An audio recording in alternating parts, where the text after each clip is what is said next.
Des banques, le site pour aller checker ton portefeuille en crypto-monnaie dans différentes blockchains. Salut à toi et bienvenue dans cette toute nouvelle vidéo de Cryptomage. Du coup, si ça fait un petit moment que tu es dans les crypto-monnaies et que tu es sorti de Binance, la première question qui se pose, c'est où sont tes crypto-monnaies? Alors au bout d'un moment tu vas te rendre compte que tu vas aller d'une blockchain à l'autre, que tu vas acheter des tokens de cette édition là, que tu vas acheter d'autres tokens, après tu vas avoir certains tokens sur une blockchain et pas sur une autre.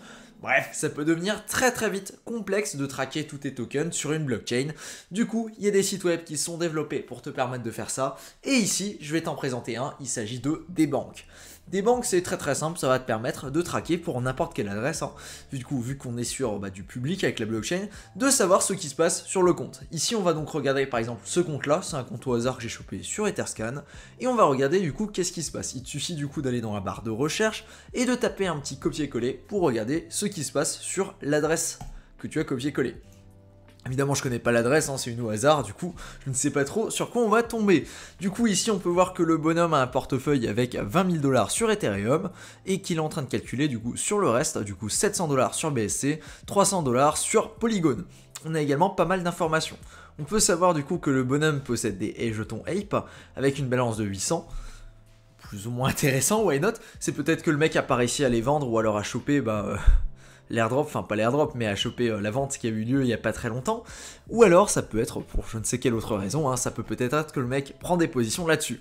Tu vas du coup voir pour la blockchain Ethereum, les assets qu'il va avoir dessus, tu peux filtrer évidemment, ou alors tu peux checker directement, par exemple sur BSC, tu peux regarder sur BSC, sur la blockchain, regarde là tu as le petit logo de Binance qui te permet de regarder, on va donc avoir le prix de chacun des tokens et surtout les balances, puis une estimation de la valeur. Alors ça dépend en fonction des blockchains, en fonction de plein de paramètres, soit ça va aller choper les prix sur Chainlink, soit ça va aller choper directement sur Binance et compagnie. Du coup ça va être un petit peu différent, c'est pas toujours exactement le bon prix, mais ça peut te donner une très bonne idée pour savoir les tokens que tu as sur les différentes blockchains et quelles sont les positions que tu peux avoir dessus. Parce que c'est un truc très pratique qui va très loin et qui te donne pas mal d'informations. Par exemple, si tu fais de la DeFi à un niveau un petit peu plus avancé avec des lending borrowing ou que tu gères des NFT, je sais plus si c'était... on va regarder une collection au hasard. Le bonhomme là, peut-être qu'il a des NFT histoire que je puisse te montrer. Parce que là, en fait, ça va s'amuser, ça va aller chercher. Bah nickel, regarde, ça va te sortir directement les NFT qu'il y a sur le compte et ça va te les afficher juste ici. Par exemple, là, tu peux savoir que le mec là, l'adresse là qu'on a regardé tout à l'heure, elle possède un Invisible Friend, un Hype Bears Club et n'importe quelle autre collection. En fait, ça va les afficher également ici avec une évaluation, du coup, une idée du floor pour chaque projet. Alors évidemment ça va dépendre, tous les projets ne vont pas avoir les mêmes informations, hein. Sur certains projets il va pouvoir tous les donner, sur d'autres il va pas pouvoir, sur certaines blockchains il va pouvoir, sur d'autres il va pas pouvoir. Évidemment il n'y a pas tous les protocoles, mais bon avec, je sais plus ils ont combien de protocoles qui disent 1177 protocoles sur 29 blockchains, tu peux quasiment être sûr que 95% de ton portfolio va se retrouver là-dedans et que tu vas pouvoir le traquer de cette façon-là. Autre chose assez intéressante, par exemple ici avec un exemple, du coup ici c'est une baleine qui possède beaucoup de jetons sur FTM et qui a pris une loan, c'est-à-dire qui a fait un emprunt. Ici par exemple tu peux regarder et tu peux savoir en temps réel du coup le prêt qu'il a réalisé, tu peux savoir qu'il a posé une certaine somme de collatéral et surtout tu peux savoir qu'est-ce qu'il a emprunté et son S ratio qui permet de savoir en fait à quel moment la position peut se faire liquider ou peut ne pas se faire liquider. Très intéressant, ça permet de comprendre pas mal de choses et il y a pas mal de gens qui commencent à traquer ce genre d'informations là parce que ça permet véritablement d'aller chasser les baleines. Enfin, à un autre niveau, quand tu as énormément de thunes, d'aller chasser les baleines pour regarder, pour liquider des positions. Et ça peut expliquer pourquoi sur certaines blockchains, tu vas avoir des prix qui vont monter ou descendre simplement pour aller chercher des positions de baleines qui ont prêté ou emprunté. Du coup, ça peut être très intéressant.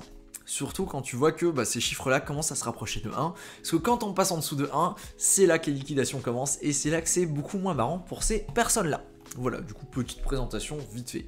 Il y a également une autre feature que tu peux accéder via des banques. Pour ça, il faut faire une recherche, sinon tu tomberas pas dessus. Simplement des banques top 10. Et là-dessus, il va te donner une estimation du coup des 10 plus grosses adresses qu'il y a. Alors, il faut savoir que les gens ont tendance à splitter ce qu'ils possèdent pour pas avoir tout écrit sur une même adresse. Évidemment, t'as pas envie que tout le monde sache exactement ce que tu possèdes. Mais là-dessus, tu vas pouvoir retrouver des grosses adresses avec différents assets. Voilà. Du coup, par exemple, ici, la top 1, à l'heure actuelle, hein, évidemment, ça va dépendre de comment ils calculent ça.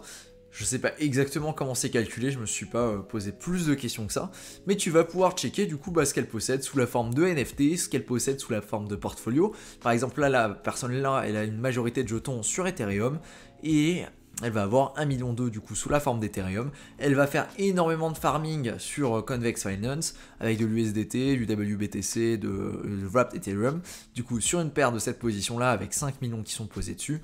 Bref, ça te permet d'avoir énormément d'informations sur ce qui se passe au niveau de la blockchain et surtout en fonction d'adresses particulières. Du coup, si c'est quelque chose qui peut t'intéresser, tu peux avoir accès à toutes les transactions également. Du coup ici tu peux voir les différentes transactions et ça peut également être intéressant par exemple sur l'autre adresse que je t'avais montré. Est-ce que c'est juste ici qu'on va pouvoir la choper? Non, je sais plus. On va taper un copier-coller. Non, je l'avais pas copié-collé. Écoute, je l'ai plus du tout. Mais en tout cas, tu peux avoir accès du coup à tout l'historique et à ce qui s'est passé. Et c'est présenté de façon assez clean avec des petits logos et tout. De la même façon que tu peux le voir sur Etherscan, hein, tout simplement. Sauf qu'ici, c'est un petit peu plus stylé et du coup, ça présente beaucoup mieux. Du coup, si tu as envie de suivre une baleine en particulier, ou alors si tu as envie de t'intéresser à ton portefeuille et que tu penses avoir perdu des cryptos parce que tu sais pas exactement là où elles sont, n'hésite pas à faire un tour sur des banques, à copier-coller ton adresse là-dessus. T'as même pas besoin de te connecter directement, juste un copier-coller d'une adresse, ça suffit. Et ça te permet de savoir un petit peu ce qui se passe sur ton portefeuille. Attention, avec les derniers événements qui se sont passés là avec les cryptos qui ont pas mal baissé, t'auras peut-être pas une bonne surprise. Mais bon.